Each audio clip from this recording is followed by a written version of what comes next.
رحمت عزیز چترال سے سوال کرتے ہیں کہ مردے کو دفنانے کے بعد اس کی قبر پر جو آیتیں پڑھی جاتی ہیں اس کا کیا حکم ہے؟ تدفین کے بعد آیات پڑھنا قرآن کریم کی کس صورت کی ہے اور کہاں ہے ذرا سن لیجیے۔ حدیث پاک میں ہے اور یہ بات مسنون ہے کہ جب بندہ دفن ہو جائے قبر میں تو تدفین کے بعد اس کے سرانے یعنی سر والی طرف اور اس کے پیرانے یعنی پاؤں والی طرف قرآن کریم کی آیات پڑھنی چاہیے۔ وہ کون سی ہیں؟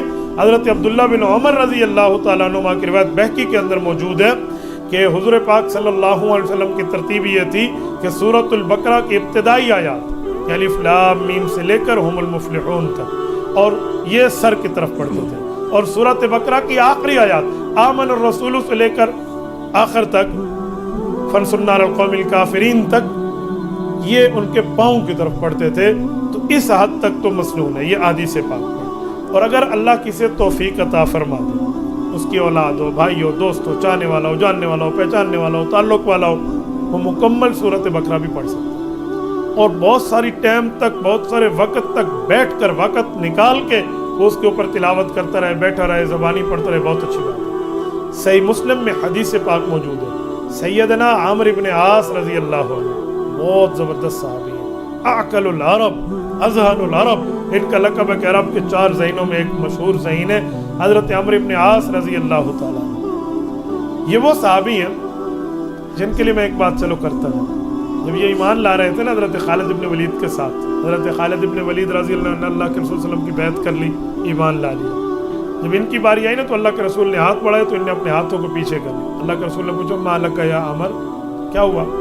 عرض کرنے لگے انا اشترط، یا رسول اللہ میں ایک شرط لگاتا ہوں۔ ماذا تشترط؟ کیا شرط ہے؟ انہوں نے کہا رسول اللہ شرط یہ ہے کہ میں بت پرستی چھوڑ کے آ رہا ہوں، بہت گناہ گار ہوں، میں نے غلطیاں کی، گناہ کیے، آپ کی خدمت میں آیا ہوں، دنیا بھی اللہ بہتر کرے گا، اللہ آخرت بہتر کرے، آپ میرے ساتھ وعدہ فرمائیں، میں آپ کے فرمان کے مطابق زندگی گزاروں گا، آپ اللہ رب العزت سے مجھے جنت لے کر دیں۔ آپ علیہ السلام نے فرمایا عمر وعدہ ہے، اور بتائے کہ جی اب بیعت کر دو۔ انہوں نے ہاتھ بڑھا دیا۔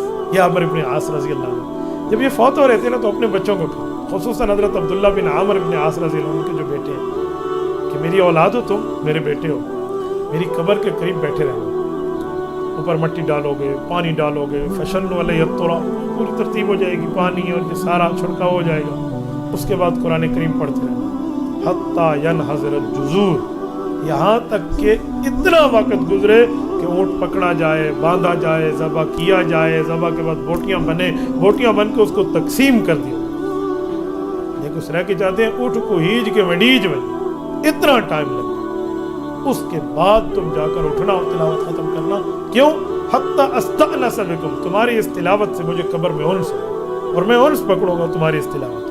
تو حضرت عمرو بن عاص کی صحیح روایت صحیح مسلم میں موجود ہے، علماء اس کو 8ویں سال میں پڑھتے ہیں، پھر ان کے سر پہ عالم ہونے کی دستار بندی کر دی جاتی ہے اور پگڑی مبارک کو پہنا دیا جاتا ہے۔ تو یہ قبر مبارک پہ اگر ٹائم ملتا ہے، اپنے والد ہیں، اپنے استاذ ہیں، اپنے شیخ ہیں، اپنے بزرگ ہیں، اپنے محسن ہیں، تو ان کی قبر پہ اتنا ٹائم پڑا۔ میری والدہ محترمہ رحمۃ اللہ علیہا جب اس دھرتی سے گئی ہیں، 2003 کی بات ہے، نواسوں والی تھی، ہوتے تو اس وقت ان کے نہیں تھے، نواسے تو تھے نا۔ ہماری الحمدللہ 7 بہنیں ہیں اور ان کے کل ملا کر اگر بچے ملائیں تو کوئی 60 سے بھی اوپر پہنچ جائیں گے بچے اور بچیاں۔ تو الحمدللہ ان میں حافظ بھی ہیں، عالم بھی ہیں، مفتی بھی ہیں، قاری بھی ہیں۔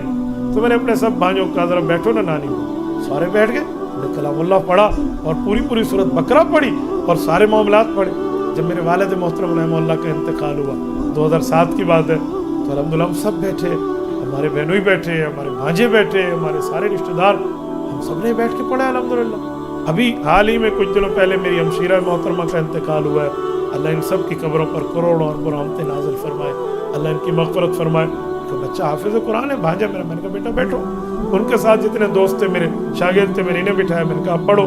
تو یہ مناسب ہے، یہ بھی پڑھنا چاہیے جو مسنون ہے، سر اور پاؤں، اور اس کے بعد یہ بھی پڑھنا چاہیے، تعلق ہوتا ہے، یاری ہوتی ہے، یاری ہمیشہ تک نبھائی جاتی ہے۔ تو یہ تلاوت جاری رکھنی چاہیے، یہ پڑھنا چاہیے، یہ بہت بہتر کام ہے۔ اللہ ہمیں اس کی توفیق عطا فرمائے۔